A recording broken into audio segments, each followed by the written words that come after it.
Today we're going to talk about a news story that might have some impact on what people are thinking about our cruise to Antarctica that we're doing as a group in January.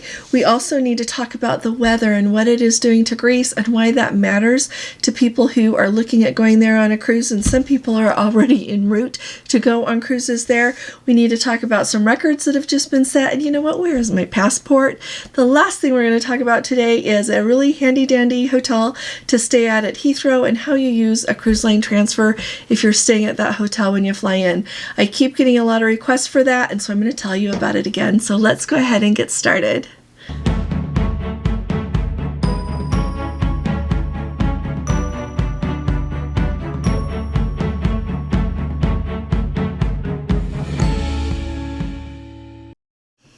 Hi there, this is Allison with Let's Go Travel Tips. Today is Friday. It is April 4th of 2025. If you haven't subscribed to our channel yet, please click on that subscribe button. And if you appreciate my updates, please give this video a thumbs up. If you're new around here, we talk about cruising usually 6 days a week, always at least 5 days a week. When we go somewhere, we take you with us, so we'd love to have you join us. This evening we are going to do our live. We're going to start at 8 p.m. Eastern. So come, bring your questions about cruising or traveling to cruise, and we'll have a really fun time together talking everything over. Look forward to seeing you then. Now let's start at the top, talking about the news story that I think has taken a lot of people's interest as we navigate looking at the cruises we're going to take. So we've got a group cruise that's going to be going to Antarctica next January on the Sapphire Princess. In the news this week, it's been really a very popular video on YouTube, as well as it has hit the national news that a Quark expedition ship, it's called the Ocean Explorer, was crossing the Drake Passage, and during that crossing encountered 40-foot waves. So there's a few notes that I want to tell you about that. First of all, I thought it was really cool, very interesting that some of the people who were on that ship have taken to social media to post about their experiences, and they really, really enjoyed it. They said, yes, we were safe, and it was insane at times, even fun. 1,000 times worth it for this trip of a lifetime. And some other people commented as well, saying that they really enjoyed the trip, and the part with the 40-foot waves was pretty cool. They did say that when they started hitting those waves, the crew said to stay in your cabin until they got through that, and it lasted for about 48 hours. Now, some things to keep in mind when you see things like that, and you have a cruise book that is not on an expedition ship. When expedition ships watch the weather, they look at different things even than like a cruise line like Princess would look at, because they are really different ships. Expedition ships are built to handle different circumstances than like a cruise ship is built to handle, right? And so they are really, really careful. When we went to Antarctica in 2020, we had the Drake Lake going down. It was so smooth, but then coming back, as we were leaving Antarctica, it was quite smooth. But then as we went further north in the Drake Passage towards, our cruise was from Buenos Aires to Santiago, Chile. So we were heading there for Chile. It got much rougher, and you felt it. The captain came over the loudspeaker and said, put your valuables, like your camera, things like that, on the floor so that it doesn't fall off the desk. And we were mid-forward on that trip. I don't think mid-forward is okay generally, but we felt it a lot there. So when it got really rough, especially in the afternoon and into the evening, we went and sat in some chairs that were aft on the ship. That is so much the place to be. So that's why I always tell people when they're going on a cruise and they're looking at booking something that might be rough, mid-aft and aft is better than mid-forward and forward. And so we went and sat there, and it worked really well. And then the captain did a really good job of going in and out of Chilean fjords to kind of shelter us when we could go in, and then we would go out in the ocean as much as we needed. So if you're booked on going on Princess to Antarctica, don't be looking at those things of 40-foot waves and thinking that's going to happen to us. Of course, you never say never about anything, but it's really unlikely because they watch the weather and they really watch storms like that, and they'll take good care of us and keep us safe. It's important to note that when that Quark expedition ship was going through that, they were safe. They were not encountering a weather pattern that was not consistent to what that ship can handle. Alrighty, let me know in the comments below if you've been to Antarctica. If you're coming with us, put a comment there, as well as any questions that you have, and if it's on your bucket list. Okay, next up, the weather there. I don't know how many of you have been following along, but there have really been big storms that have been hitting a lot of Greece this week. And so starting back as early as, I think the worst from what I can tell was maybe like on Tuesday and Wednesday. And so the islands that I have seen the most reports on that were hit the hardest would be Paros and then Crete and Mykonos. So much flooding there. And in the areas that are central to where not only people live, but to where a lot of the cruise ships call. And so I know that they're opening the season there in Greece. And so I'm really looking forward to hearing from those of you who get to make calls in those ports soon. Let us know how everything looks. I know that tourism is central to the economy in those places. And so they are going to be cleaning up as quickly as they can, not only for the residents there, but to be ready to welcome guests in. And so I'll keep you up to date on that. And keep the people there in your prayers. And while I'm talking about that, keep the people here in the United States in your prayers as well. You look at the mid-section of our country over to the East Coast there, they're having horrible weather. And so I think it's appropriate for us to think of them as well. It doesn't have a thing to do with cruising, but it's even more important because people are the most important thing of all. So hopefully everything will calm down there in Greece as well. Let's talk about the Hilton Garden Inn there at Heathrow. So I'm going to have Gordon link our video. When we were just there last June, we stayed at the Hilton Garden Inn. It's in Terminal 2 there at Heathrow. It is literally attached to the airport. And as you go to that terminal, there are signs for the Hilton Garden Inn that you just follow along and follow, and you can't miss the hotel.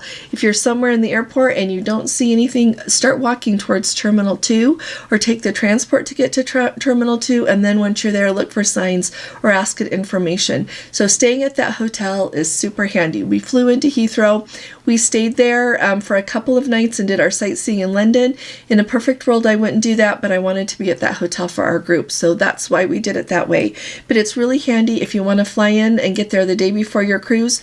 You can go into London if you want to. Ubers are cheaper than taxis there.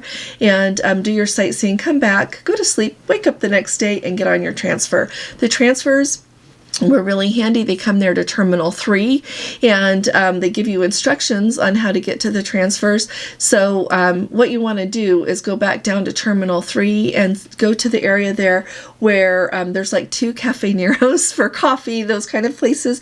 There are 2 of them really close together, and it's the one that's further down is where it's going to be closest to the transfers. But you really want to go back close to the place where people come out of customs there and start entering, and then you'll start getting close to where it is that you need to be to catch the transfer. Alrighty, but it works really smoothly, and I'm going to have Gordon take our footage that we took and see if I can just do a how-to video on how to get there. Okay, but just wanted to let you know. I would say be there by 9 o'clock. I always go early because I like to get to the ship early, but I wouldn't go there really late. I would go there earlier, closer, like I said, to 9 o'clock. This is just for fun and games around here, and then we're going to talk about where my passport is. I thought it was really interesting. You know, sometimes I look at the cruise news and I'm like, oh, yeah, that's really nice. And then sometimes I'm like, what are they thinking? And this is a couple of funny things. So first of all, on the Holland America Rotterdam, their chef Morimoto, was actually on the Rotterdam for March 28th through the 31st to launch a whole new Morimoto by the Sea sushi bar. It's only going to seat 12 guests, so I would say if you want to eat at the sushi bar, get there early. And anyway, while he was on board, they made a 900-foot sushi roll.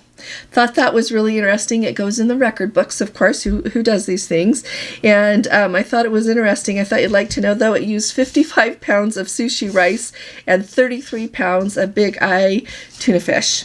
And so that happened on the Rotterdam. And so I'm hoping that the guests on board got to try a little bit of that sushi, and they are in the record books for it. Another fun record that was set this week was on MSC. They were underway from Saint Nazaire, France to Miami, and the crew helped everyone. This is on the new MSC World America. I think they're just doing all they can to get that ship in the news. Well, they put together all of these Legos. They put together how many? 1,391 Lego ships were constructed and connected, making it like 290 feet long. And so it ended up being the longest Lego thing of ships that had ever been assembled. And so that was on the MSC World America, another record book entry for them, and puts them in the news a little bit more. I know that MSC is so excited for that new ship. I think that they have a lot of hopes pinned to how that ship is going to do as far as cruising, bringing people to MSC, and how much they enjoy the MSC experience. So it's going to be really fun to hear about and follow along. Alrighty, last up, where's my passport? The reason that I'm talking about this is because I know a lot of us have to renew our passports, and we try to find a time that we can do it in between places that we're going. You have to keep an eye on your passport, because when you get on a cruise, because we talk about cruising around here, when you get on a cruise, your passport needs to be good for 6 months past the date that you get back. Okay, not just 6 months from when you leave on your cruise, but it has to be good for 6 months after you return. And it is actually that way with traveling to a lot of places in the world as well, even if you're flying there. So you have to keep an eye on the expiration date for your passport. And you also have to keep an eye on when your trips are, right? So that you can find a good window of time. So now is the window of time that we chose, and we needed to be here for some things anyway and not go anywhere for a little bit. And so we chose this time. So I wanted to bring you up to date because I keep hearing from people who renew their passports online, don't do the expedited, and they still get their passports back within a couple of weeks. So I thought it would be fun to share my experience with you. Right now I'm at 3 weeks, and I have not heard a peep about my passport being renewed. I submitted the form for my passport to be renewed on March 12th. On March 16th is the day that I got the email saying that they had received it. They charged my credit card for the renewal fee on the 12th, by the way. But on the 16th, we got the email saying, we've got your passport. We're going to work on renewing it for you. And the average time is 4 to 6 weeks. And so at that time, I was really hopeful that it was going to come really soon, because people have been saying that, but it has not come yet. So a couple of things to keep up to, to think of in your mind. I am a warrior. So today is April 5th, and it's the 4th, and our next cruise is not until May 17th. But you know what? I don't have an official copy of my birth certificate, so I ordered one today from the state that I was born in, and so it'll come in the mail. I really do not advocate just traveling with you have to have a certified copy, real deal, of your birth certificate, and you cannot take a picture of it and take the picture with you to the port. You take the real birth certificate with you and your government issued ID, which is going to need to be one of those enhanced IDs. We should talk about that again another day, but you take that with you when you're going to go on the cruises that allow you to travel that way. So I ordered mine just in case I have to go to Alaska that way, which I better have my passport by then. But I just wanted to let you know. So I thought in the comments, let us know if you have applied to have your passport renewed lately and how long it has taken. You can renew the old-fashioned way by mail, or you can renew online. And I chose to do it online. A really important note is make sure that you realize when you submit the form online to have your passport renewed, your existing passport that you still have is not valid anymore. And so I think that's a really important thing to know. You cannot use that passport until the new one comes in the mail. Nope, you can't. So let me know what your experience has been. It helps all of us know a little bit better what to expect. I look forward to seeing you here again tomorrow, and I'll be talking to you all again really soon. You all take really good care. God bless you. Love you. Bye-bye.